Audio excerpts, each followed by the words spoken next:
We first came to live in Fairhaven about 10 years ago, and we used to live on the other side of the river. And this house that we're sitting in became available. It's a beautiful historic home, originally built in 1868. And we came over and looked at it, and we fell in love with it, and bought it, and have been living here ever since. Yeah, I grew up on the other side of town in a community where people are mostly the same. And I wanted to live myself and have my kids grow up in a community where there was much more diversity of ages, of races, of languages, of cultures, and that's what Fairhaven is exactly. Our kids go to school 2 blocks from here, and we love to bring the kids to Mary Wade home. Every year I've organized the classes to come and do an activity at Mary Wade, and we love that they feel comfortable hanging out in the garden, wandering, visiting for such special events, and Mary Wade really feels like part of our community, both the institution and the people, the residents and the staff, and also some of the families.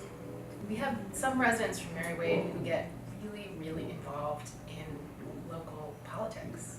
I mean, really become part of the community in that way. And not everybody, of course, but there have been a few. We had a mayoral campaign a few years ago, and there was one Mary Wade resident in particular who was making phone calls, was at my house all the time. I mean, was as involved, more involved really than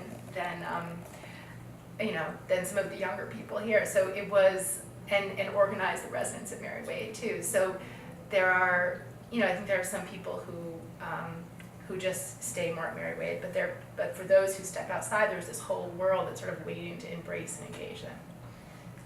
And not just in politics, but in tutoring kids. Yeah. We had several residents involved in that.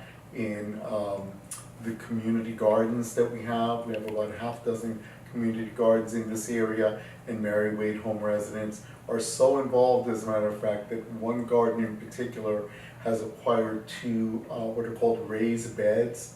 So it allows you to garden without having to kneel down, get down on the ground. You can do it standing up.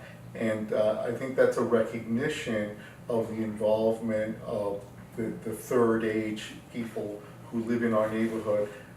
A good number of them live at the Mary Wade home, but there are also elderly people who live in the surrounding houses, grandparents and the like, who are also involved. So it's a mix of many different people doing many different social, political activities that really add to the richness of the life of those of us who live here.